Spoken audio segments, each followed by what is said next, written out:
Pass ওই এখনকার যারা, আমি সবাইকে বলবো না, ডালাভাবে বলবো না, কিন্তু অনেক ছাত্র তাদেরকে বোমা মারলেও একটা শব্দ বাইর হবে না।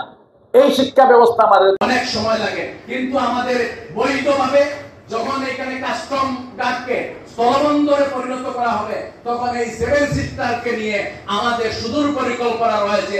আমরা এইটাকে একটা হাব বানিয়ে, এইটাকে একটা হাব যদি বানানো হয়, তাহলে প্রত্যেকটা ইন্ডিয়া থেকে 7 সিস্টার সুদূর চায়না থেকে এই অঞ্চলে এশিয়ান হাইওয়ে তৈরি করে এই অঞ্চল দিয়ে আপনাদের মধ্য থেকে যদি যা হয়, সেই ইনফ্রাস্ট্রাকচার যেটা রেডি হবে, আমি বিশ্বাস করি জকিগঞ্জ পিছিয়ে পড়ার আর কোনো সুযোগ থাকবে না। সুতরাং আমাদের এই মহা পরিকল্পনা বাস্তবায়নের জন্য, দেশনায়ক জনাব তারেক রহমানের 31 বাস্তবায়নের জন্য আমাদেরকে কাজ করে যেতে হবে। শুধু আমরা কাজ করলে হবে না, আপনারা মা বোনরা এই 31 বাস্তবায়নের জন্য আগামীতে যে সংসদ নির্বাচন হবে, সেই সংসদ নির্বাচনে আপনারা, আমার বিশ্বাস আপনাদের এই যে সংগঠনগুলো রয়েছে, নারী উদ্যোক্তা রয়েছেন, নারী শিক্ষকবৃন্দ রয়েছেন, আমি ওনাদেরকে স্যালুট জানাই। ওনার দুইজনের বক্তব্য আমার এত পছন্দ হয়েছে।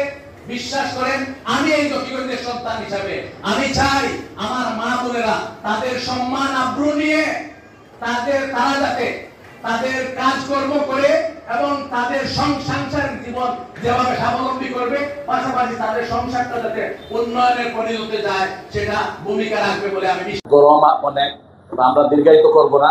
নিশ্চয়ই আপনাদের কথা আমরা ভাবি।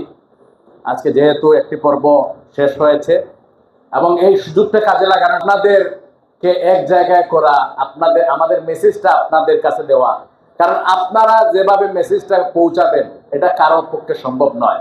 সুতরাং এই সুযোগটা নিয়ে আজকের এই আমরা দ্বিতীয় পর্বের প্রোগ্রাম শুরু করছি। আজকের এই অনুষ্ঠানের নিশ্চয় ব্যানার দেখতে পাচ্ছেন, রাষ্ট্র কাঠামো মেরামতের জন্য।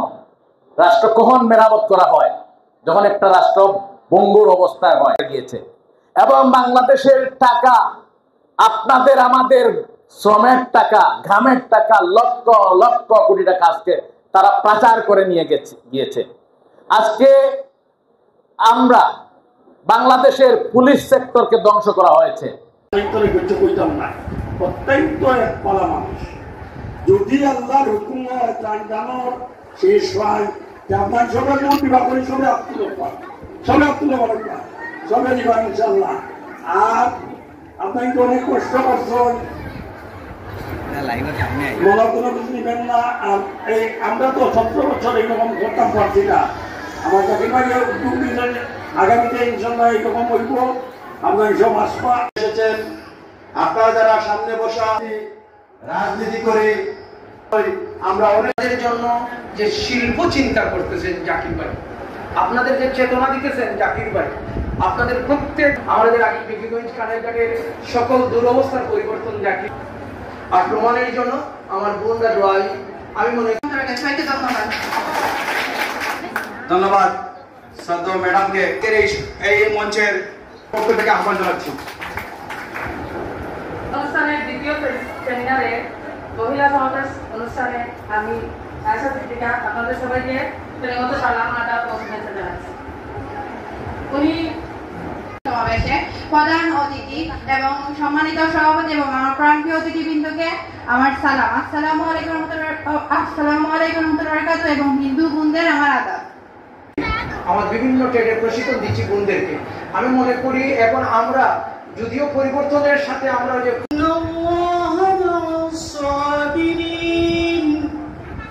ولا تقولوا في سبيل الله أموات بل